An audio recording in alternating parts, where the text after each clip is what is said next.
Praise lord. హల్లెలూయా, హల్లెలూయా. దేవుని నామానికి మహిమ కలుగును గాక. ఇప్పుడు వచ్చిన మీ అందరికీ నా హృదయపూర్వక వందనాలు. అందరికీ వందనాలు. బాగున్నారా? కృపయు సమాధానం మీకు కలుగును గాక. మరి ప్రియులారా, ఈ దినం ఫిబ్రవరి మాసంలో మొదటి ఉపవాస కూడిక, సంఘక్రమమైన శుక్రవారం ఉపవాస కూడికకు విచ్చేసిన మీ అందరికీ నా ప్రేమపూర్వక వందనాలు మరొకసారి తెలియజేసుకుంటున్నాను. అందరికీ వందనాలు.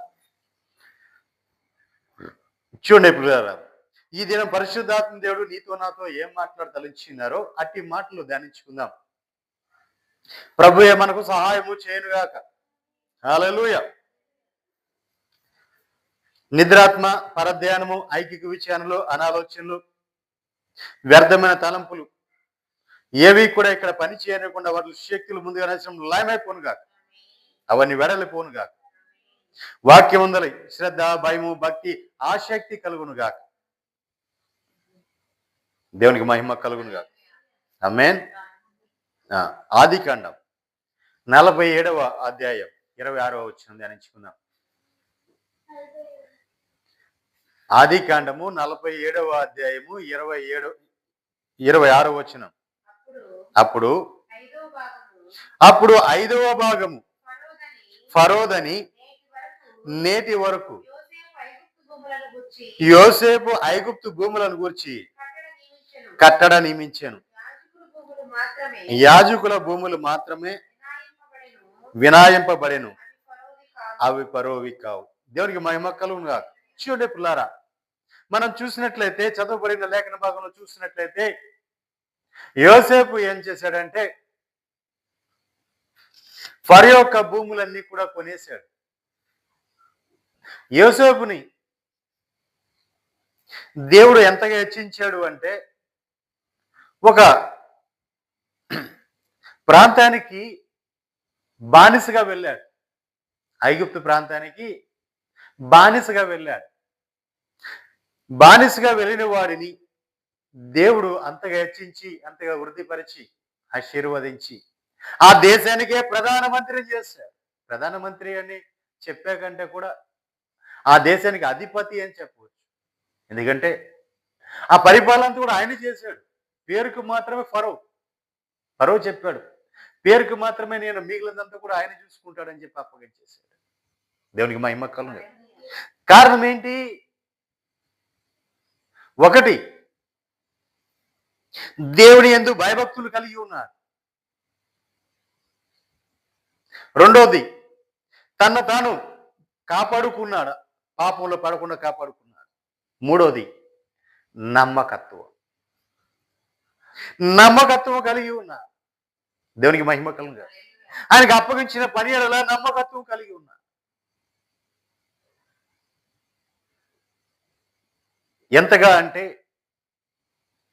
ఎంతగా హెచ్చించబడ్డాడు అంటే సరసాల్లో ఉన్నవాడు, అన్యాయంగా తీర్పు పొంది శిక్ష విధించబడుతున్నవాడు, చేయని పాపానికి శిక్ష అనుభవిస్తున్నవాడు సరసాలలో ఉన్నాడు. చూడండి, ఒక విధంగా చెప్పాలి అంటే పోతీఫారు ఇంటికి ఆయన బానిసగా వెళ్ళాడు. పోతీఫారు బానిసను కొనుక్కున్నాడు. అతని ఇంట్లోకి వెళ్ళిన తర్వాత అతను ఆశ్రయించబడ్డాడు. అతని పనులన్నీ అతను ఇల్లంతటి మీద అధిపతిగా నియమించేశాడు. యోసేపు సమస్తాన్ని కూడా తన చేతికి అప్పగించేశాడు. ఎంతటి నమ్మకమైన వాడు. తన దగ్గర ఎన్నడూ కూడా లెక్క అడగలేదు. తనకు కలిగిందంతా కూడా తన చేతిలో పెట్టేసి, ఇదిగో నువ్వు నా ఇంటి వారిని నువ్వు ఏలు పరిపాలించు అన్నాడు. రెండోది, జైల్లో ఉన్నప్పుడు ఆ చెరసాల అధిపతి తాళములన్నీ యోసేపు చేతిలో పెట్టి, ఇదిగో నీవే అధిపతి, నేను కాదు అన్నట్టుగా సమస్తం కూడా ఆయనకి అప్పగించేశాడు. దేవునికి మహిమ కలుగా.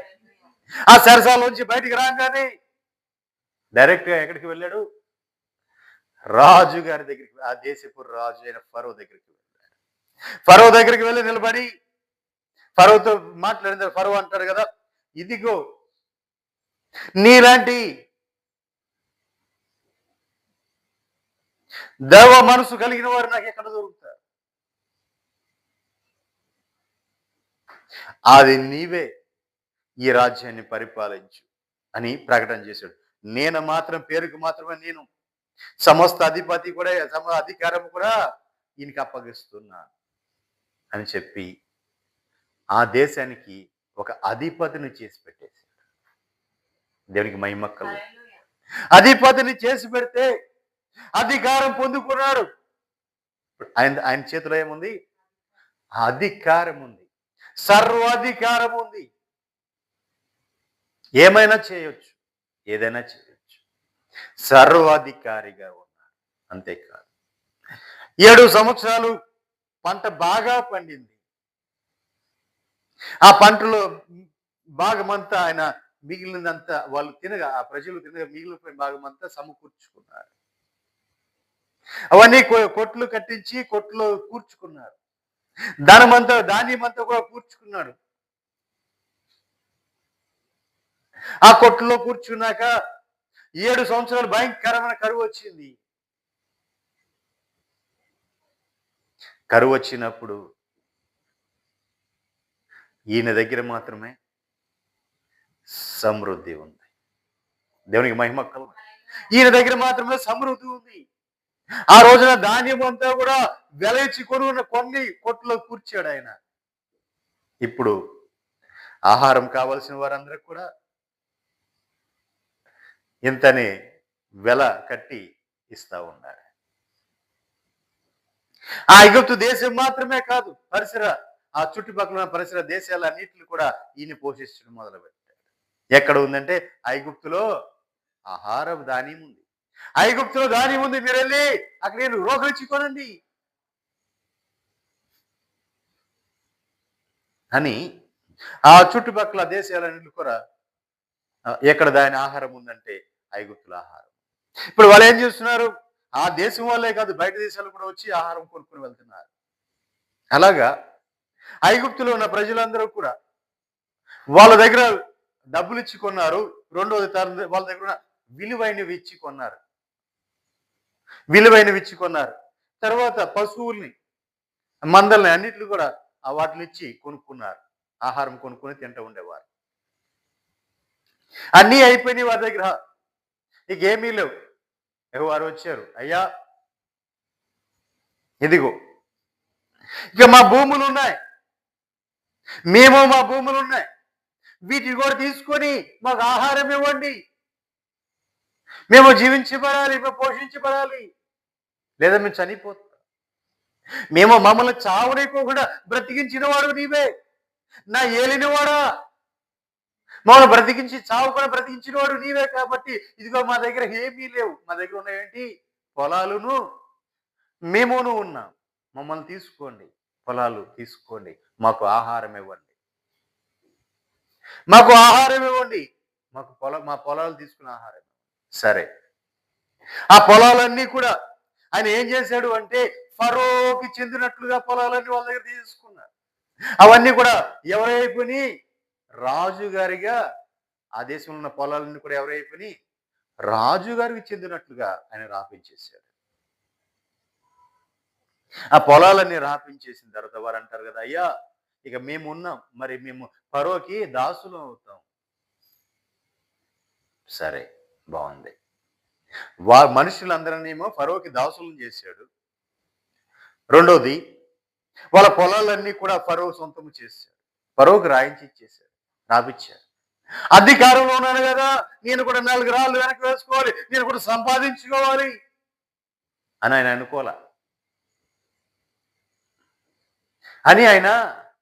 అనుకోలేదండి. నమ్మకంగా నాకు అప్పగించిన పని నేను నెరవేరుస్తున్నాను అనుకున్నాడు. ఆ నమ్మకంగా పనిచేశాడు. ఎక్కడ కూడా ఏది కూడా వ్యర్థము కానీ లేదు, ఏది కూడా ఆయన సొంతానికి వాడుకోలేదు. దేవునికి మహిమ కలుగును. ఎక్కడ కూడా ఆయన పేరు మీద పొలాలు కానీ ఆస్తులు కానీ రాయించుకున్నట్లు ఎక్కడ కనపడలేదు. దేవునికి మహిమ కలుగును. అంతగా నమ్మకంగా పనిచేశారు. ఇక తర్వాత వారు అన్ని అప్పగించుకున్న తర్వాత వారు అంటారు కదా, చూడండి 23వ వచనం చూడండి. ఏసేపు ఇదిగో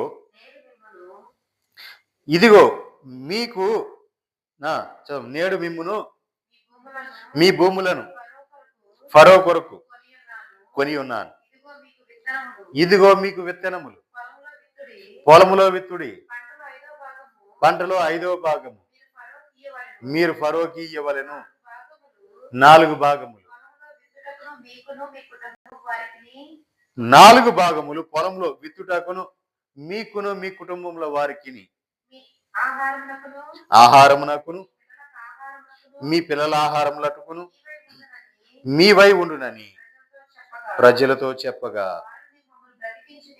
వారేమన్నారు, అయ్యా నువ్వు మమ్మల్ని బ్రతికించావు, మమ్మల్ని బ్రతికించితివి, ఏలిన వారి కటాక్షము మా మీద ఉండనిప్పు, ఫరోకు మేము దాసులమవుతామని చెప్పారు. దేవునికి మహిమ కలుగును. హల్లెలూయా. చూడండి పిల్లారా, ఇప్పుడు ఏం చెప్తున్నాడు, అయ్యా ఇదిగో మా భూములు తీసుకోండి, మా భూములు తీసుకుని మా ఆహారం ఇవ్వండి. తర్వాత అయ్యా మేము ఫరోకు దాసులు అయిపోతాం, మాకు ఆహారం ఇవ్వండి అని చెప్తుంటే ఫరో కోసం ఆ భూములన్నీ కొనేశాడు. కొనేసి అంతా కూడా ఫరోకి అప్పగించి ఫరో కోసం కొనేసిన తర్వాత ఇప్పుడు ఆయన అంటున్నాడు కదా, ఇదిగో ఇక మీదట నేను మీకు కొంత ధాన్యం ఇస్తా, ఆ ధాన్యం తీసుకెళ్ళి విత్తండి. విత్తిన తర్వాత పైరు పండిన తర్వాత మీరు ఏం చేస్తారు అంటే 4 భాగాలు 4 భాగం మీరు ఉంచుకోండి, 1 భాగం మాత్రం 5వ భాగం మాత్రం ఫరోకి ఇవ్వండి. 5వ భాగం తీసుకొచ్చి ఫరోకి ఇవ్వండి, 4 భాగం మీరే ఉంచుకోండి. ఎందుకు ఉంచుకోమన్నాడంటే మీరు మీ పిల్లలు తినడానికి, మరిపడి భూమిలో ఆ విత్తనాలు వేయడానికి అవి మీరు 4 భాగాలు ఉంచుకోండి, 1 భాగం మాత్రం తీసుకొచ్చి ఫరోకి ఇవ్వండి. దేవునికి మహిమ కలుగును.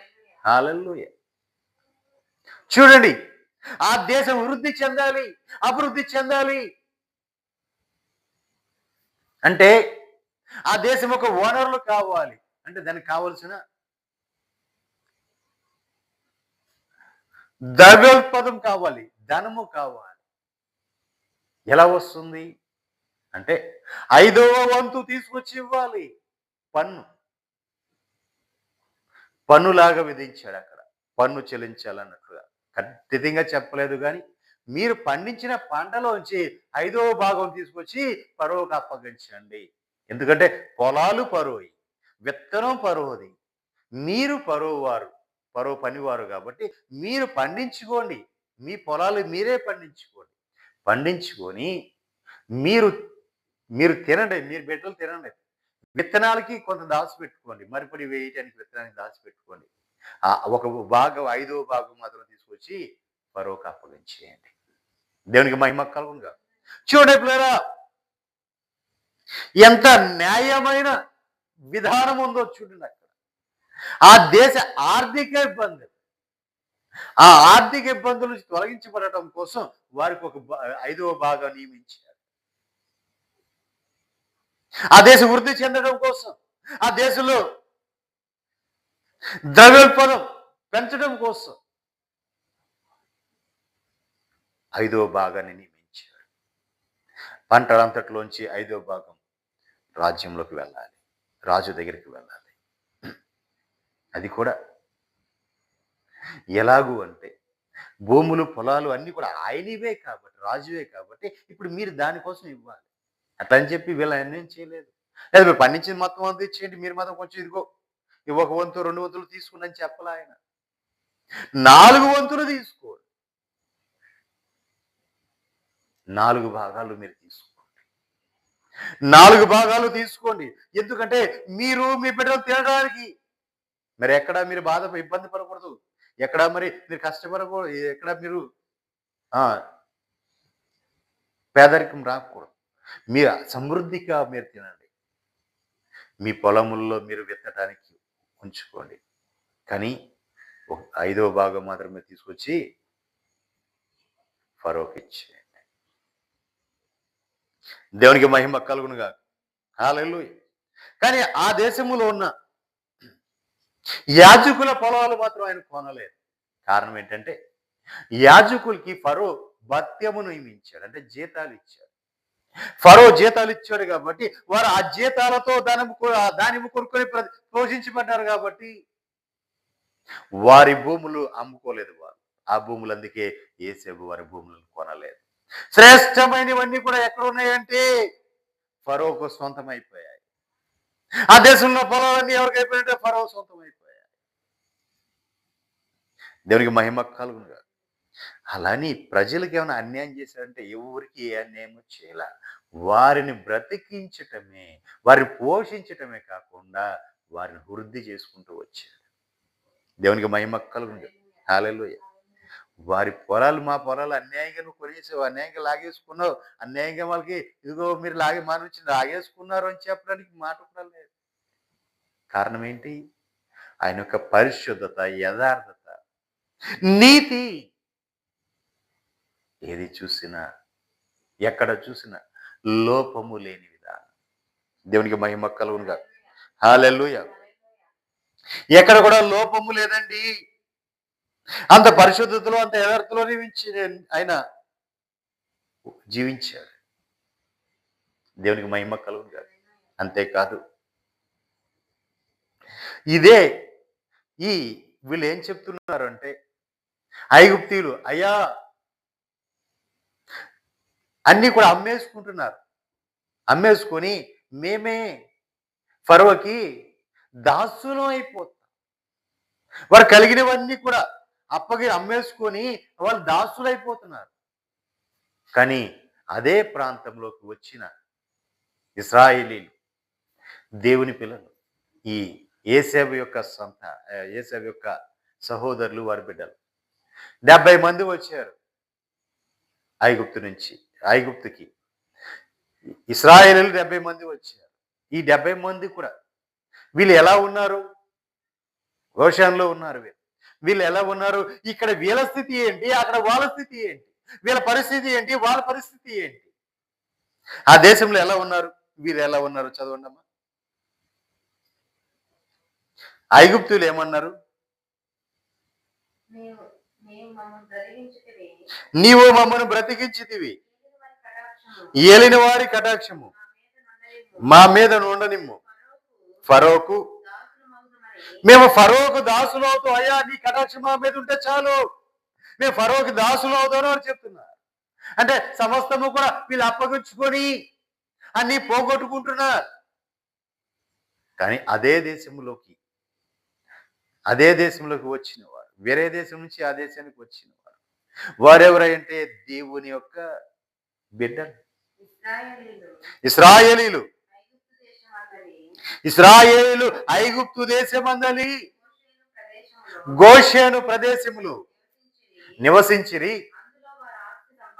అందులో వారు ఆస్తిని సంపాదించుకుంటున్నారు, సంతానాభివృద్ధి పొందుతున్నారు, మిగుల విస్తరిస్తున్నారు.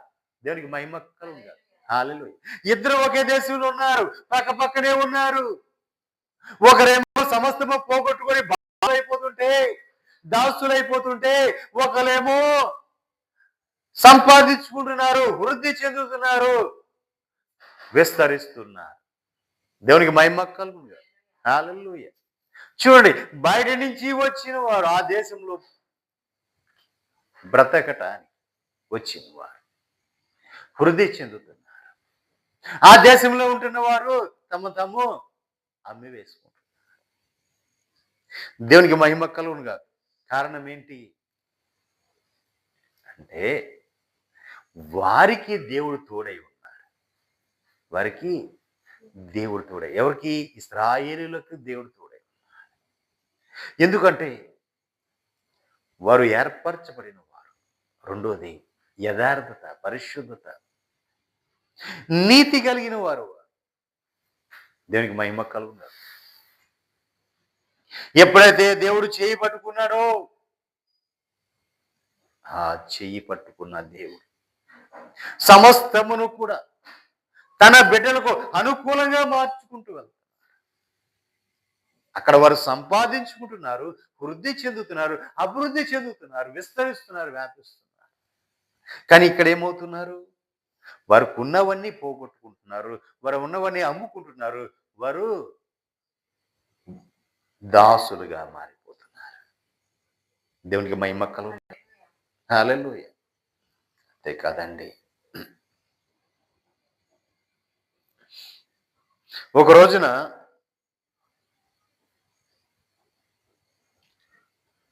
షోమ్రోన్‌లో గొప్ప కరువు వచ్చింది. గొప్ప కరువు వచ్చింది. అక్కడ గాడిద యొక్క తల రూ. 50 అమ్ముతుంది.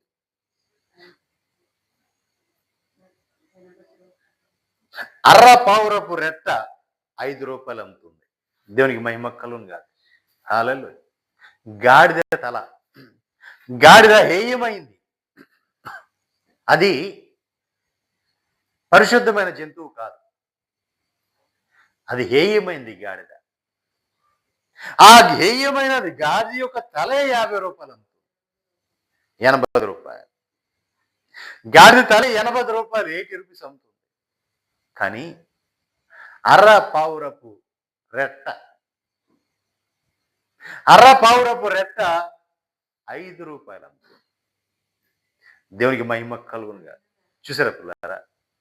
అంత కరువు ఉంది షోమ్రోన్లో, అంత భయంకరమైన కరువు ఉంది. ఆ కరువులో కూడా నా ప్రభు ఒక మాట చెప్పాడు, తన దాసుడి ద్వారా దాసుడు ప్రకటించారు. రేపు ఈ వేళకు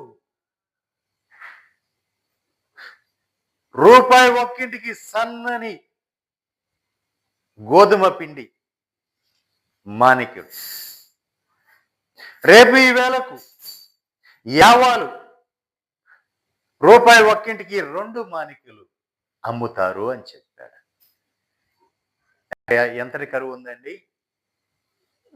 ఎంతటి కరువు ఉంది? ముందు రోజు అర్ర పావురపు రెట్ట, అర్ర పావురపు రెట్ట రూ. 5. గాడిద యొక్క తల రూ. 80 అమ్ముతున్న ఆ రోజుల్లో అంత భయంకరమైన కరువు కలిగిన రోజు, అంత భయంకరమైన కరువు కలిగిన రోజున కూడా నా దేవుడు అంతటి సమృద్ధినిచ్చినాడు. ఎంతటి సమృద్ధి అంటే మానిక, ఒక మానిక రూపాయి, ఒక మానిక సన్నని పిండి గోధుమ పిండి రూపాయి, 2 మానికల యావాలు రూపాయి. దేవునికి మహిమ కలుగునుగా. ఎంత కృప కలిగిన వారండి.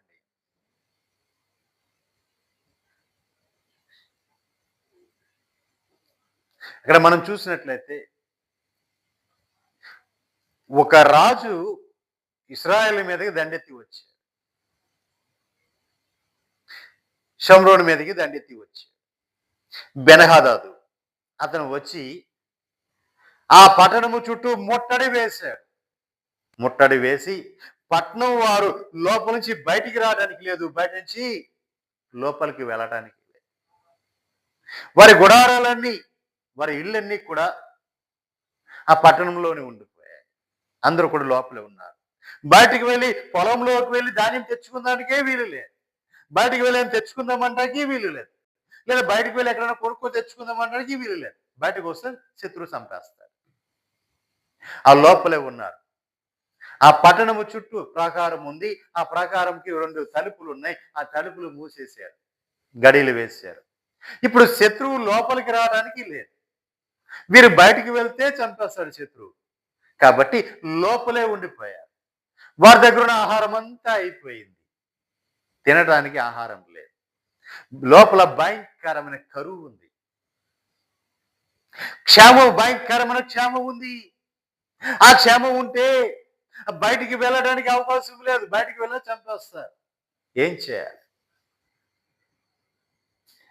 ఏమీ చేయలేని పరిస్థితుల్లో ఉన్నారు. అక్కడ అమ్ముతుంది రేట్ ఏంటంటే అక్కడ అమ్మబడుతున్నది ఏంటంటే గాడిద యొక్క హేయమైనది, నీచమైనది గాడిద. అపవిత్రమైన జంతువు. అది గాడిద అపవిత్రమైనది. కానీ దాని యొక్క తల రూ. 80కి అమ్ముతున్నారు. అర పావురపు రెట్ట రూ. 5 అమ్ముతున్నారు. అంత హేయమైనది. ఎక్కడో కాదండి, రాజనగర్లో కూడా ఆ పేదరికం ఉంది. ప్రజల్లోనే ఉంది అనుకోవటానికి వీలు లేదు. ప్రజల్లోనే ఉంది అనుకోవటానికి వీలు, పట్టణంలో ఉంది అనుకోవటానికి లేదు. రాజు నగర్లో కూడా ఆ కరువు ఉంది. రాజు నగరంలో కూడా కరువు ఉంది. ఎక్కడ కూడా ఆహారం లేదు. ఎక్కడ కూడా ఆహారం లేదు. ఎందుకంటే బయట శత్రువు వారిని మూసివేశాడు.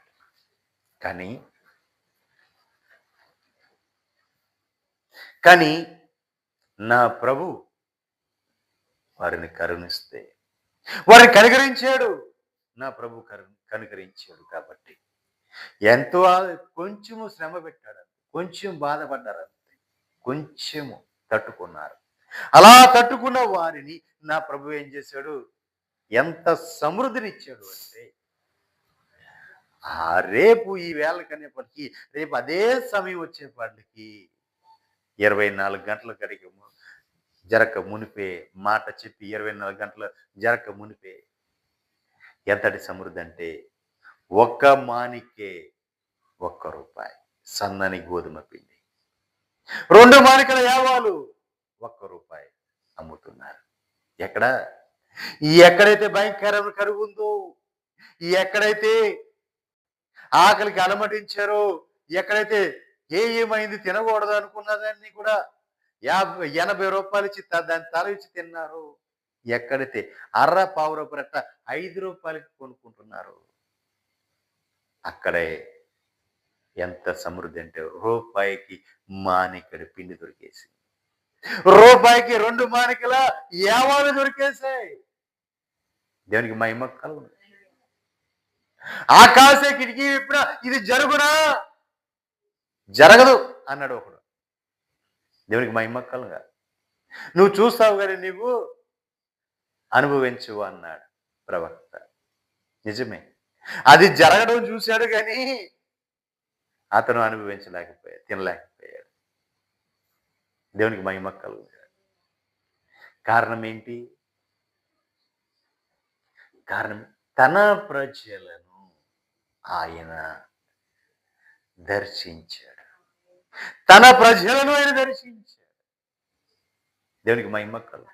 చూడండి, ముందుగా ఇశ్రాయేలును దర్శించాడు. రెండోది చూసినప్పుడు తన ప్రజలను దర్శించాడు. ఐగుప్తులో దర్శించాడు, ఇక్కడ దర్శించాడు, ఇశ్రాయేలులోనే దర్శించాడు. దేవునికి మహిమ కలుగును. హల్లెలూయా.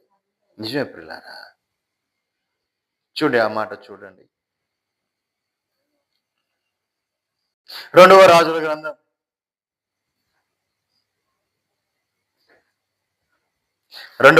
గ్రంథం 6వ అధ్యాయం 24-25 వచనాలు. అటు తరువాత సిరియా రాజైన బెన్హదదు తన సైన్యమంతటిని సమకూర్చుకొని వచ్చి షోమ్రోనును ముట్టడి వేసెను. అప్పుడు షోమ్రోనులో గొప్ప క్షామము కలిగి ఉండగా గాడిద యొక్క తల ₹80 అరపావు పావురపు రెట్ట ₹5 అమ్మబడెను. వారు అంత కఠినముగా ముట్టడి వేసి ఉండిరి. దేవునికి మహిమ కలుగుగా. కింద వచ్చి 33కు రండి.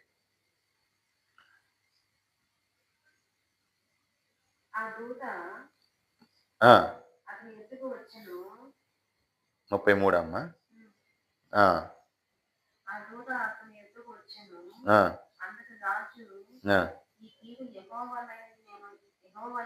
చదవద్దండి. దేవునికి మహిమ కలుగునుగా. హల్లెలూయా. చూడండి పిల్లారా, అంత కఠినంగా ముట్టడి వేశాడు. అంటే ఇక ఎవరిని బయటికి వెళ్ళట్లేదు. బెన్హదద్ ఏం చేశాడంటే, ఆ సిరియా రాజు అయిన బెన్హదదు ఆ పట్టణంలోంచి ఎవరు బయటకు రావడానికి, బయట నుంచి లోపలికి ఏది తీసుకువెళ్ళడానికి కూడా అనుమతి ఇవ్వలేదు. బయటకు వచ్చినట్టు చంపేస్తున్నాడు. కాబట్టి ఎవరు కూడా తెగించలేకపోయారు. ఆ పట్టణంలోనే అక్కడే ఉండిపోయారు. కానీ నా ప్రభువు చేసిన ఆశ్చర్యకార్యం ఏంటో తెలుసా? ఆ సిరియనులు వారు కొంతకాలం ఉండడానికి కోసం అని చెప్పి ఆహారం తెచ్చిపెట్టుకున్నారు. వారి గుడారాలు వేసుకున్నారు.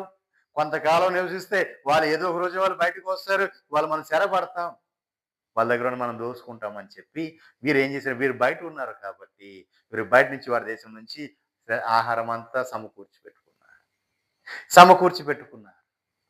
కానీ నా ప్రభు వారి ఆహారాన్ని వీరికి ఇచ్చేసాడు. దేవునికి మహిమ కలుగునుగాక. హల్లెలూయా. ఇశ్రాయేలీయులు ఆ రోజు సమృద్ధిగా అనుభవించారు. దేవునికి మహిమ కలుగునుగాక. హల్లెలూయా. నిజమే పిల్లారా. ఆయన మీద ఎవరైతే అనుకుంటున్నారో, ఆయన మీద ఎవరైతే నమ్మకం ఉన్నారో, ఎవరైతే ఆయన ఎందు భయభక్తులు కలిగి ఉన్నారో వారిని ఎన్నడూ కూడా నా దేవుడు చెయ్యి విడిచిపెట్టలేదు. దేవునికి మహిమ కలుగునుగాక. హల్లెలూయా. ఒక రోజున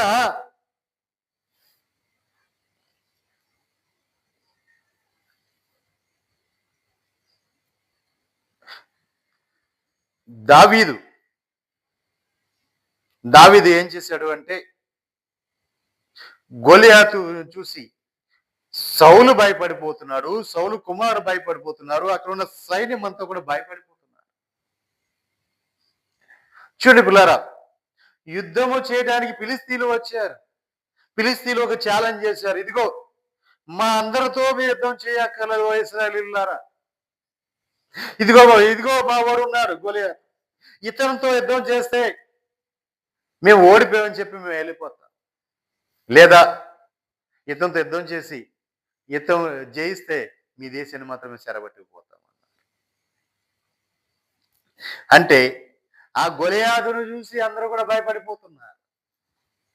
ఎంతో యుద్ధ నేర్పరులు, పరాక్రమశాలులు, బలాఢ్యులు, సింహవేగము కలిగిన వారు, వెను చూడని వారు అంతటి వారు కూడా ఆ గొలియాతును చూసి భయపడిపోతున్నారు. వాస్తవానికి యుద్ధం చేస్తే వీళ్ళకే విజయం ఇచ్చి ఉండేవాడు దేవుడు. కానీ వాళ్ళు అన్నారు, ఇదిగో మా వాడిని ఎవడు ఓడిస్తాడు, ఓడిచ్చారా మేము వెళ్ళిపోతాం, లేదా మీ దేశాన్ని చెరబట్టుకుపోతాం అన్నారు. మనోళ్ళు ఆ గొలియాతును చూసి అందరూ భయపడిపోతున్నారు. సౌలు వెళ్ళట్లేదు, తన అనుచరులు వెళ్ళట్లేదు, సైన్యము వెళ్ళట్లేదు. కొన్ని దినాలు గడుస్తూ ఉంది. కొన్ని దినాలు గడుస్తుంటే ఎక్కడో గొర్రెలు ఆ అరణ్యంలో గొర్రెలు మేపుకుంటున్నారు. దావీదుని తన తండ్రి కబురు పంపించి దావీదు రా అన్నాడు. వెళ్ళాడు. వెళ్ళి నాయన ఏంటి, ఇదిగో నీ అన్నలు వెళ్ళి కొంతకాలం అయింది, అసలు వారి క్షేమ సమాచారం, వాళ్ళు ఎలా ఉన్నారో సమాచారం తెలుసుకునిరా. వాళ్ళు బాగున్నారా, ఎవరు ఎలా ఉన్నారు, అందరూ కూడా బాగున్నారా అనేది నువ్వు తెలుసుకొని రా అని చెప్పి అతనికి తన తన దగ్గర నుంచి కొన్ని తినే పదార్థములు ఇచ్చి, ఈ రాజుగారికి ఇవ్వు, మీ అన్నలకి ఇవ్వు, అసలు మీ అన్నలు ఎలా ఉన్నారో చూసిరా ఎల్లు అన్నాడు. మనోడు ఏం చేశాడు, సంచులు పట్టుకున్నాడు, వస్తున్నాడు. ఎందుకు వస్తున్నాడంటే మంచి ఉత్సాహంగా వస్తున్నాడు. ఎప్పుడు కూడా యుద్ధం చూడలేదు, యుద్ధం ఎలా ఉంటుందో చూడలేదు, కానీ విన్నాడు. కానీ చూడాలి, ఈరోజు నేను చూడబోతున్నా యుద్ధం అని చెప్పి సంతోషంగా వస్తున్నాడు. యుద్ధం వస్తుంది, యుద్ధాన్ని నేను చూడబోతున్నాను అని చెప్పి వస్తున్నాడు. వస్తా ఉంటే ఎవరో యుద్ధం చేయట్లా, ఎక్కడో అక్కడ పడుకొని నిద్రపోతూ ఉన్నారు. ఏంటిది ఏమైంది అందరం యుద్ధం చేస్తారనుకుంటే మీరు ఏంటిలో ఉన్నారు అంటే, ఇదిగో వాడు ఉన్నాడు, వాడు ఇలా చేస్తున్నాడు, అక్కడ ఉండి కేకలేస్తున్నాడు, ఆ పిలిస్తుడు కేకేస్తాడు. ఇవన్నీ అబ్జర్వ్ చేశాడు, అన్నీ చూశాడు. చూసిన తర్వాత ఇప్పుడు అందరితో ఒక్కొక్కటి అంటున్నాడు కదా, ఇదిగో ఆ గొలియాతు గాడు ఎంత నా ముందు, నేను వాడిని జయిస్తాను. ఆ గొలియాతు గాడు ఎంత, వారికి భయపడుతున్నారంటే నేను వాడిని జయిస్తాను అని చెప్తున్నాడు. అట్లా రాజుగారి చెవిలోకి వెళ్ళింది ఈ మాట. అయ్యా ఒక పిల్లోడు ఉన్నాడు. ఆ పిల్లోడు ఇలా అంటున్నాడయ్యా. గొలియాతునే చంపేస్తాను అంటున్నాడయ్యా. అంటే రాజుగారు ఎవడు అని పిలవండి అన్నాడు. చూస్తే చిన్న పిల్లోడు కనపడుతున్నాడు. అరే నీకెందుకు వచ్చిందిరా? నువ్వు ఎవరు తాలూకు అంటే నేను పలానా యెషయి కుమారుని కొడుకున యాకరుణ్ణి. సరే నీకెందుకు వచ్చిందిరా ఇవన్నీ కూడా? వెళ్ళిపో నువ్వు అంట. లేదు లేదు నిజంగా చేయిస్తాను నేను. వాడు జీవము కలిగిన దేవుని యొక్క నామమును దూషించి తన తన ప్రజలను దూషించి ఆ దేవుని నామాన్ని దూషించిన వాడిని నేను వదిలిపెట్టను, నేను జయిస్తాను, నన్ను పంపించు అన్నాడు. అని నువ్వు ఎలా వెళ్తావురా? నీకు భయం కదా? రాజా నాకు భయం ఏంటి? అరణ్యంలో ఒకసారి సింహం వచ్చింది, చీల్చివేశా. ఒక ఎలుగుబంటి వచ్చింది, చీల్చివేశా. నా గొర్రెలను తినటానికి వచ్చిన వాటిని నేను చీల్చివేశా. దేవునికి మహిమ కలుగు. నా గొర్రెలు తినడానికి వచ్చినాయి. వాడు సింహాన్ని పట్టుకొని వెళ్ళి పరిగెత్తిపోతుంది నా గొర్రె పిల్లని పట్టుకొని. నేను పరిగెట్టుంటూ వెళ్ళి దాని నోట్లోంచి నా గొర్రె పిల్లని విడిపించటమే కాదు, దాన్ని చీల్చివేసి.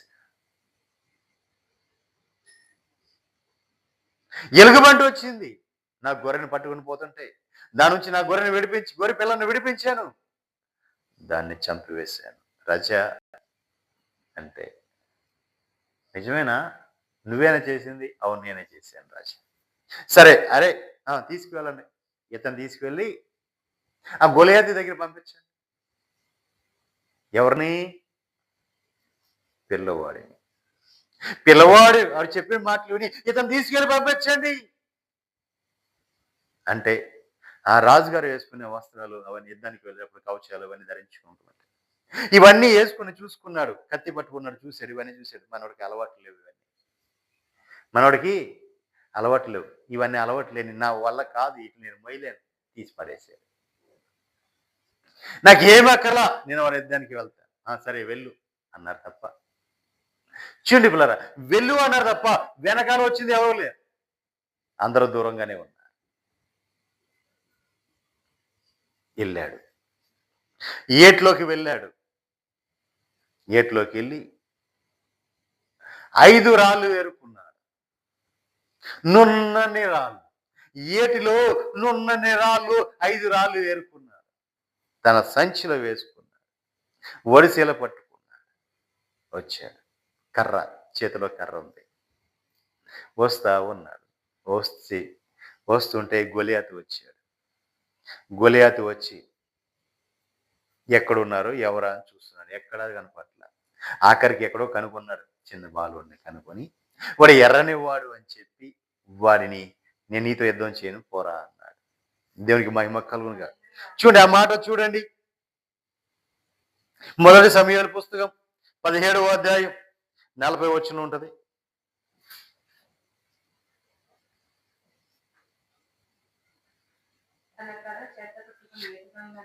తన కర్ర చేత పట్టుకొని ఏటు లోయలో నుండి 5 నున్నని రాళ్లను ఏరుకొని తన యొద్దనున్న చిక్కములో ఉంచుకొని ఒడిచెల చేత పట్టుకొని ఆ ఫిలిష్తీయుని చేరు వరకు పోయాను. డాలు మోయివాడు తనకు ముందు నడవగా ఆ ఫిలిష్తీయుడు బయలుదేరి దావీదు దగ్గరకు వచ్చి చుట్టూ పారజూసి దావీదును కనుగొని అతడు బాలుడై ఎర్రనివాడును అందగాడై ఉండటం చూసి అతన్ని తృణీకరించాడు. దేవునికి మహిమ. ఒక నిమిషం, దేవునికి మహిమ కలుగును కాదు. చూసారా పిల్లరా, బాలుడుగా ఉన్నాడు, చిన్న పిల్లవాడు బాలుడుగా ఉన్నాడు, ఎర్రగా ఉన్నాడు, అందంగా ఉన్నాడు. నేను చూసి నేను ఇతంత యుద్ధం చేయను, వీడితో యుద్ధం చేయను పో అని అంటున్నాడు. నేను చేయను అని చెప్తున్నాను. ఇంకోటి, అంతటి గొలియాతు అతని యొక్క ఆయుధములు మోయివాడు ఇద్దరు కలిసి వచ్చారు. కానీ మరి ఈ బాలుడు ఎలా వచ్చాడు? ఒక్కడే వచ్చాడు. వెనకాలంత సైన్యం ఉంది, ఎవరూ రాలా. ఒక్కడ తన అన్నలు ఉన్నారు, వాళ్ళు రాలా, ఎవరూ రాలా, ఒక్కడ మాత్రమే వచ్చాడు. దేవునికి మహిమ కలుగును. హల్లెలూయా. అందరూ చూస్తూనే ఉన్నారు. ఏమని? కోతలకు వస్తున్నాడు, ఈడేం చేస్తాడో చూద్దాం. చిన్న పిల్లవాడినండి బాలుని శత్రువు మీద పంపించి అందులోనేమో దూరంగా నడిపారు. కొన్ని దినాలుగా వాడి మీద యుద్ధం చేయకోకుండా అందరూ ఉంటే వాడేం చేస్తున్నాడు? జీవం కలిగిన దేవుణ్ణి దూషిస్తా ఉన్నాడు. దేవుని దూషిస్తుంటే తట్టుకోలేకపోయాడు ఇక్కడ. దావీదు తట్టుకోలేకపోయాడండి. జీవం కలిగిన దేవునే దూషిస్తావా? దేవుని యొక్క జనాంగాన్ని దూషిస్తావా? అసలు దూషించడానికి వాడు ఎంతటి వాడు? అసలు వాడు ఎవడు? వాడు ఎంతటి వాడు? నా జీవము కలిగిన నా దేవుని దూషిస్తాడా? నా జీవము కలిగిన ఆ దేవుని ప్రజలను దూషిస్తాడా వాడు? వాడు ఎంతటి వాడు అని రోషము పూనుకున్నాడు. కానీ అక్కడున్న సౌలుకు గాని అక్కడున్న అధిపతులకు గాని సైన్యానికి గాని రోషం రాలా. దేవునికి మహిమ కలుగును గాక. హల్లెలూయా. కింద వచ్చిన చదివండి. ఫిలిష్తీయులు కర్ర తీసుకొని గొలియాతు అన్నాడు, ఓ నువ్వు కర్ర తీసుకుని నా మీదకి వస్తున్నావే, నేను కుక్కను అనుకున్నావా అని దావీదుతో చెప్పి తన దేవతల పేరట దావీదును శపించడం మొదలుపెట్టాడు. చూసారా, తన దేవతల పేరు మీద దావీదును శపించడం మొదలుపెట్టాడు. నా దగ్గరికి రా, నీ మాంసాన్ని ఆకాశ పక్షులకును భూమృగములకును ఇచ్చివేతునని ఆ ఫిలిష్తీయుడు దావీదు అన్నాడు. దేవునికి మహిమ కలుగు. చూడండి పిల్లరా, ఫిలిష్తీయుడు చెప్తున్నాడు, ఇదిగో నీ మాంసాన్ని నేను ఆకాశ పక్షులకును మృగాలకి పడేస్తాను. నేను కుక్కను అనుకున్నావు, నువ్వు కర్ర పట్టుకుని నా మీదకి వస్తున్నావు అని చెప్పి అంటుంటే ఈ దావీదు అంటాడు కదా, దావీదు ఏమన్నాడండి? చూడు దావీదు అన్నాడు, అప్పుడు నీవు కత్తియో ఈటియో బల్లెమును ధరించుకొని నా మీదకి వస్తున్నావు. అయితే నీవు తిరస్కరించిన ఒక నిమిషం ఫోన్ చూస్తాను, ఫోన్ వాకింగ్ చెప్తాను. దేవునికి మహిమ కలుగునుగా. హల్లెలూయా. ఇశ్రాయేలుల సైన్యములకు అధిపతి అనే యెహోవా పేరట నేను నీ మీదకి వచ్చుచున్నా. ఈ దినమున యెహోవా నిన్ను నా చేతికి అప్పగించు. నేను నిన్ను చంపి నీ తల తెగవేతును. ఇశ్రాయేలీలో దేవుడు ఉన్నాడని లోక నివాసులందరూ తెలుసుకున్నట్లు నేను ఈ దినమున ఫిలిష్తీయుల యొక్క కళేబరములను ఆకాశ పక్షులకును మృగములకును ఇత్తును. దేవునికి మహిమ కలుగును గాక. చూసారు పిల్లరా, వాడేమన్నాడు? శత్రువు ఏమన్నాడు? గొలియాతు ఏమన్నాడు? ఇదిగో నీ మాంసమును ఆకాశ పక్షులకును మృగములుగా నేను పడేస్తాడు, రా నా దగ్గరికి రా అన్నాడు. అంటే ఈయనేమంటాడు తెలుసా? ఇదిగో అరే, నీవు ఈ కత్తి పట్టుకున్నావు, ఈటి పట్టుకున్నావు, దాలు పట్టుకున్నావు, ఆయుధాలు పట్టుకుని నా దగ్గరికి వస్తున్నావు.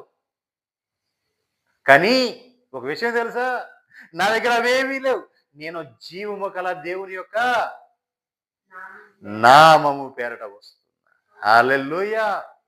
జీవము కలిగిన దేవుని యొక్క యెహోవా అనే నామం పేరట నేను వస్తున్నా. అవన్నీ నా కత్తి అక్కర్లా, నాకు ఈటి అక్కర్లా, దాని అక్కర్లా, నాకు ఏమి అక్కర్లా. నిన్ను అంతమొందించడమే కాదు, నీ తల నరికి ఆకాశ పక్షులకును భ్రూ మృగములకును పడవేస్తా నిన్ను. దేవునికి మహిమ కలుగును. మనోడి దగ్గర ఏమున్నాయి? చేతి కర్ర ఉంది, ఒడిసేలు ఉంది, రాళ్ళు ఉన్నాయి, అంతకుమించి ఏమీ లేదు. చూస్తే బాలుడు. అన్ని శత్రువేమో ఆయుధాలు పట్టుకున్నాడు, అన్ని పట్టుకున్నాడు. పట్టుకొని నిన్ను నేను చంపి నీ మాంసాన్ని ఆకాశ పక్షులకు ముగ్గులకు పడేస్తాను అంటే అదే మాట మనోడు అంటున్నాడు. ఇదిగో నీ దగ్గర కత్తి ఉంది, నీ దగ్గర ఈటు ఉంది, నీ దగ్గర డాలు ఉంది, కానీ అయినా నిన్ను నేను చంపి ఆకాశ పక్షులకును భూమురుగులకును విత్తును. దేవునికి మహిమ కలుగుగా. ఏమీ లేకుండా నీ ఇచ్చేస్తాను అంటున్నాడు. దేవునికి మహిమ కలుగుగా. అలా అని చెప్పి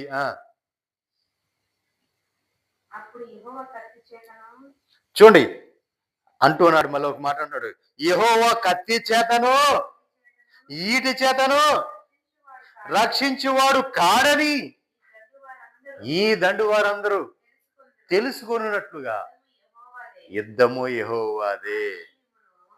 అమ్మా, ఆయన మిమ్మును నా చేతికి అప్పగించునని చెప్పాను. దేవునికి మహిమ కలుగును.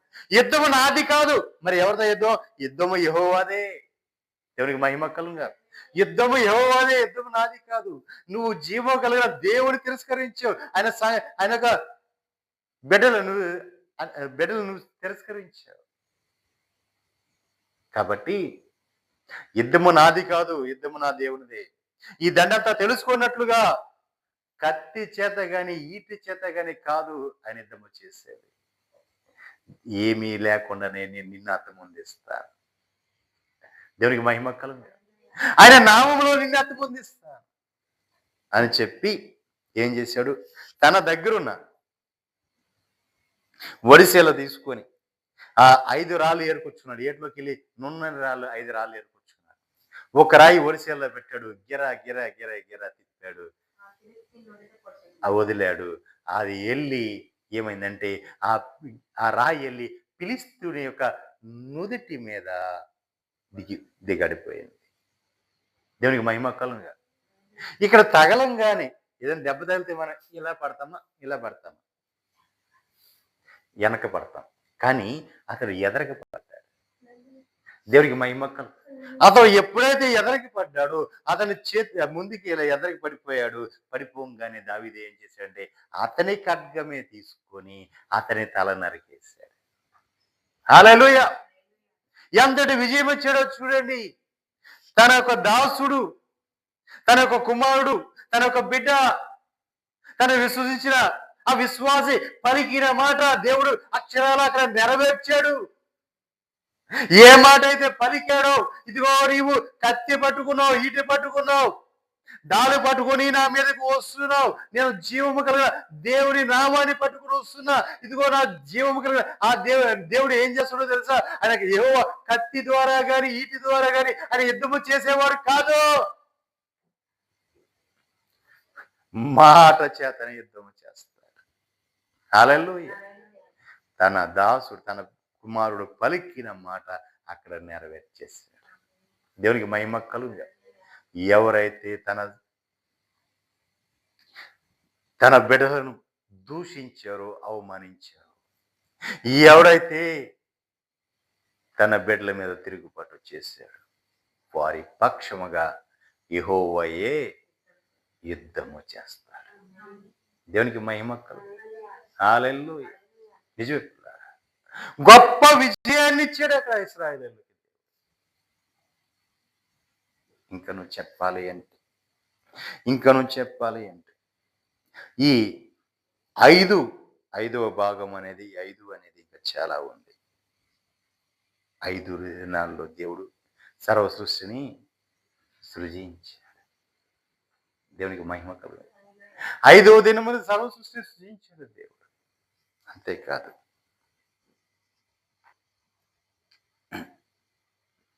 నా ప్రభు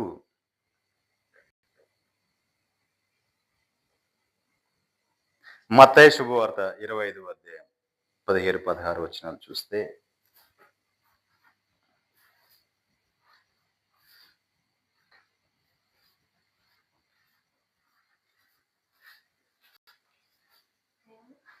మత్తయి శుభవార్త 25వ అధ్యాయం 15వ వచనం.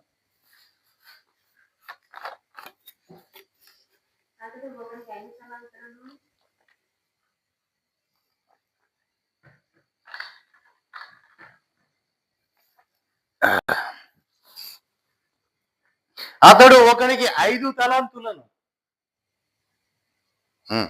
ఒకనికి 2, ఒకనికి 1 ఇచ్చిన, ఎవని సామర్థ్యము చొప్పున వానికి ఇచ్చి వెంటనే ఆయన దేశాంతరంకు వెళ్ళాడు. 5 తలాంతులు తీసుకున్నవాడు వెళ్ళి వాటితో వ్యాపారం చేసి మరి 5 తలాంతులు సంపాదించాడు. అలాగునని 2 తీసుకున్నవాడు మరి 2 సంపాదించాడు. చాలు, కింద వచ్చానికి రండి. చూడండి, ఆయన తిరిగి వచ్చాడు. ఆయన తిరిగి వచ్చిన తర్వాత ఇప్పుడు తలాంతులు ఇచ్చిన వాళ్ళందరినీ పిలిచాడు. అరే బాబు, నేను ఇచ్చే తలాంతులు నువ్వేం చేశావు అని చెప్పి లెక్క అడుగుతున్నాడు. అప్పుడు ఆయన చెప్పాడు, 5 తలాంతులను సంపాదించిన వాడు వచ్చి, అయ్యా నేను 5 సంపాదించానయ్యా, ఇవిగో 10 అని ఇచ్చాడు. అప్పుడు ఏమన్నాడు ఆయన? బలా మంచి దాసుడా, నమ్మకం కొంచెములో నీవు నమ్మకంగా ఉన్నావు కనుక నిన్ను అనేకమైన వాటి మీద నియమించదను అని చెప్పాడు. నీ యజమాని సంతోషంలో నీవు కూడా పాలు పొందమని చెప్పాడు. 2 సంపాదించిన వాడికి అదే మాట చెప్పాడు. బలా మంచి దాసుడా, కొంచెంలో నమ్మకంగా ఉన్నావు, నీవు కూడా అనేక వాటి మీద అధికారిగా ఉండు అని చెప్పాడు. దేవునికి మహిమ కలుగునుగా. ఆయన చూడండి, 5 సంపాదించిన వాడికి 5కు 5 చేశాడు. 2 సంపాదించిన వాడికి 2 చేశాడు. అంతేకాదు, అనేకమైన పట్టణాలు అతను అధికారిగా నియమించాడు. నమ్మకం, కొంచెములో నమ్మకం. ఆ కొంచెములో నమ్మకం ఉన్న అనేకమైన అత్యధికంగా హెచ్చించబడ్డాడు. అధికారిగా అనేక పట్టణాల మీద అతడు అధికారిగా నియమించబడ్డాడు. దేవునికి మహిమ కలుగునుగా. నిజమే పిల్లలు. అక్కడ చూడండి, ముందుగా చూస్తే యేసేపు కొంచెంలో నమ్మకంగా ఉన్నాడు. ఎంత నమ్మకం ఉన్నాడండి? ఎంత నమ్మకం ఉన్నాడు? అన్ని విషయాల్లోనూ నమ్మకం ఉన్నాడు కాబట్టి అతన్ని అక్కడ హెచ్చించాడు. దేవునికి మహిమ కలుగునుగా. హల్లెలూయా. అతన్ని అక్కడ హెచ్చించాడు. షోమ్రోన్లో కరువు వచ్చింది, ముట్టడి వేయబడింది. అయినా వారు దేవుని మీద అనుకున్నారు, నమ్మకంగా ఉన్నారు కాబట్టి వారికి సమృద్ధినిచ్చాడు. ఎంతటి భయంకరమైన ఆ కరువు నుంచి, ఆ క్షామం నుంచి విడిపించి సమృద్ధినిచ్చాడు. ఇక్కడ చూస్తే దావీదు దేవుని యందు నమ్మకము కలిగి ఉన్నాడు. జీవము కలిగిన ఆ దేవుని మీద నమ్మకం పెట్టుకున్నాడు. ఆయన ఒక నామాన్ని పట్టుకుని యుద్ధానికి వెళ్ళాడు. దావీదుకు విజయమునిచ్చాడు. కొంతమంది ఇక్కడ తలంతులు పొందుకున్నవారు ఉన్నారు. ఆ తలంతులు అంతేకాదు, వృద్ధి చేశారు, డబల్ చేశారు. నా ఆనందములో మీరు కూడా పాలు పంపులు పొందండి, నా సంతోషంలో పాలు పంపులు పొందండి. అనేకమైన పట్టణాల మీద మీరు అధికారులను నియమిస్తున్నారు అని ఆ నమ్మకత్వాన్ని తగినట్టుగా వృద్ధి చేసుకుంటూ వచ్చాడు దేవుడు. దేవునికి మహిమ కలుగునుగా. హల్లెలూయా. అదే మత్తయి శుభవార్త 14వ అధ్యాయం 17వ వచనం చూసినట్లయితే,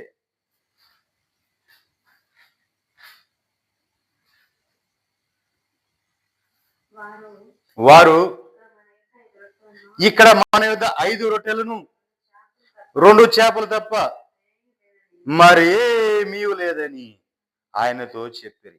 అక్కడ మీటింగ్ జరిగింది. అరణ్యంలో మీటింగ్ జరిగింది.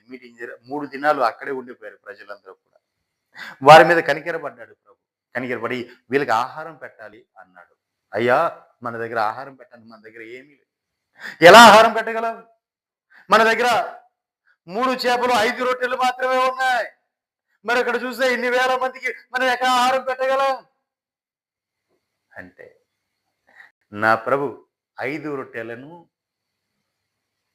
ఎన్ని వేల మంది తిన్నారు అంటే, పిల్లలు స్త్రీలు కాక పురుషులే 5,000 మంది తిన్నారు. దేవునికి మహిమ కలుగును. హల్లెలూయా. అంతగా ఆశీర్వదించాడు. అంతగా అవన్నీ కూడా 5 రొట్టెలు 5,000 మంది లెక్కలోకి వచ్చింది. పురుషులు 5,000 మంది తిన్నారు, స్త్రీలు పిల్లలు కాక. మరి స్త్రీలును పిల్లలు ఇంకెంతమంది ఉన్నారు? దేవునికి మహిమ కలుగునుగా. హల్లెలూయా. చూడండి పిల్లలు, ఆయన చేతికి అప్పగించుకుంటే, ఆయన చేతిలోకి వెళితే అనేకుల ఆకలి తీర్చబడుతుంది. అనేకుల ఆకలి తీర్చబడుతుంది. వారికి ఆ ఆకలి తీర్చబడటమే కాదు, వారు తిని తృప్తి చెందగా, మిగిలిపోయిన ముక్కలు పోగు చేయమన్నాడు. ఎన్ని గంపలు పోగు చేశారు? 12 గంపలు ఎత్తారు. దేవునికి మహిమ కలుగును. 5 రొట్టెలు తిని తృప్తి 5,000 మంది లెక్కలోకి వచ్చారు. లెక్కలో లేనివారు పిల్లలు, స్త్రీలు ఉన్నారు. వీరందరూ తిని తృప్తి చెందగా 5 రొట్టెలు వాళ్ళు తిని తృప్తి చెంది మిగిలిన రొట్టె ముక్కలు 12 గంపలు ఎత్తారు. దేవునికి మహిమ కలుగునుగా.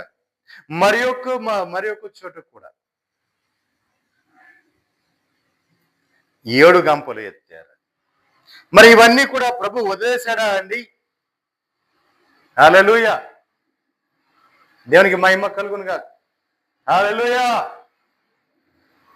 ఏమ్మా, ఇవన్నీ వదిలేశాడా? ప్రభు వదిలేశాడా? సరే తీసుకోండి అన్నాడా? లేకపోతే సరే అయిపోయింది ఎక్కడికి వదిలేశాడా? వదిలేలా. ఆయన మరి ఒక చోట అడిగాడు. మార్కు సువార్త 8వ అధ్యాయం 17వ వచనంలో అడిగాడు, ఇదిగో మిగిలిపోయిన రొట్టె ముక్కలు ఏమైనాయి అన్నాడు. ఆయన ఏది ప్రతిది కూడా లెక్కే, ఏది కూడా వ్యర్థము కాదని లేదు. వారు తినే తృప్తిగా మిగిలిపోయిన ముక్కలని పోజేయమన్నా ఆయనే. అవన్నీ కూడా ఏమైనాయని కూడా ఒక సందర్భంలో అడిగాడు. దేవునికి మహిమ కలుగుగా. కాబట్టి పిల్లలు, ఏది కూడా ఆయన విడిచిపెట్టడు. ప్రతిది కూడా లెక్క అడుగుతాడు నా దేవుడు. ప్రతిదీ లెక్క అడిగే దేవుడు నా దేవుడు. అన్ని కూడా నీకు ఇచ్చినదంతా ఏం చేసావు అంటాడు. ప్రతిదానికి నువ్వు లెక్క అప్పచెప్పాలి. దేవునికి నువ్వు ఎంత ఖర్చు పెట్టావు, దేనికి నువ్వు ఎంత ఖర్చు పెట్టావు, ఏం చేసావు, ప్రతిది కూడా లెక్కే ఉంటుంది. అట్లాగే ఇక్కడ కూడా మనం మూలవాక్యంలో మనం చూసినట్లయితే యోసేపు కూడా అన్నాడు ఏమని? 5వ వంతు మీరు ఫరోకి ఇవ్వండి, 5వ వంతు ఫరోకి ఇవ్వండి, మిగిలిన 4 వంతులు మీరు మీ పిల్లలు తినండి,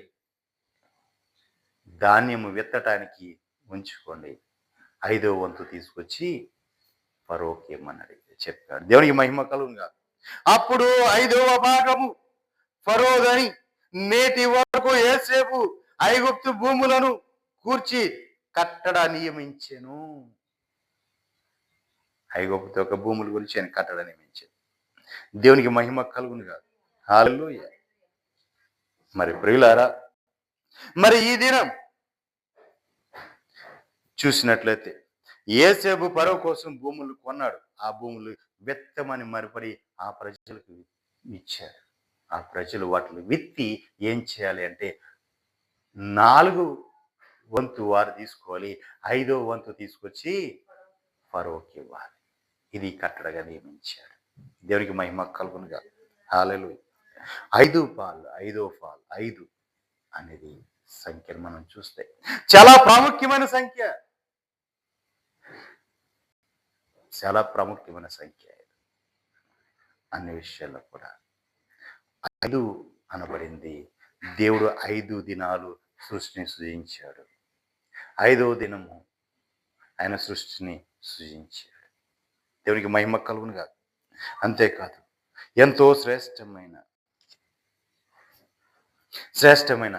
5 రొట్టెలను దేవుడు వాటిని విరిచి ఆశీర్వదించిన తర్వాత 5,000 మంది తిన్నారు. తిని తృప్తి చెందగా మిగిలిపోయిన ముక్కలు ఇంకా 12 గంపలు మిగిలిపోయి ఉన్నాయి. దేవునికి మహిమ కలుగునుగా. హల్లెలూయా. కాబట్టి ప్రియులారా, మరి ఈ దినం పరిశుద్ధాత్మ దేవుడు నీతో నాతో అని ఏం మాట్లాడాడు అంటే, ఆయన ఎవరైతే చేయబడతాడో, ఆయన మీద ఎవరైతే ఆడుకుంటారో వారు ఎన్నడూ కూడా విడవబడరు. ఎన్నడూ కూడా విడిచిపెట్టే దేవుడు కాదు. ఆ యేసేపు నమ్మకంగా ఉన్నాడు. దేవుని మీద ఆనుకున్నాడు. దేవుని మీద ఆనుకున్నాడు. తన నమ్మకత్వాన్ని చూపించాడు. యేసేపు ఆ దేశానికి ప్రధానమంత్రి అయిపోయాడు. దేవునికి మహిమ కలుగును గాక. హల్లెలూయా. దావీదు తాను నమ్మకత్వాన్ని చూపించాడు. ఇశ్రాయేలు మీద శత్రువు మీద జయం పొందటమే కాదు, ఇశ్రాయేలులకు రాజుగా నియమించబడ్డాడు. దేవునికి మహిమ కలుగును గాక. హల్లెలూయా. మరి నీవు కొంచెములో నమ్మకంగా ఉంటే నా ప్రభు నీకు అనేకమైన ఈవులు ఇవ్వబోతున్నాడు. కొంచెములో నువ్వు నమ్మకం ఉన్నావు కాబట్టి అనేకమైన ఈవులు ఇదిగో నీకు ఇస్తున్నాను అని నా ప్రభు చెప్తాడు. మరి ఆ కొంచెములో నువ్వు నమ్మకం ఉంటే అనేకమైన ఈవులు పొందుకుంటావు. నీకు అప్పగించబడిన దాన్ని నువ్వు నమ్మకంగా చేయి. ప్రభు కార్యం చేయబోతున్నాడు. దేవునికి మహిమ కలుగును గాక. అట్టి కృప పరిశుద్ధాత్మ దేవుడు మనకు అనుగ్రహించును గాక. ప్రార్థన చేసుకుందాం.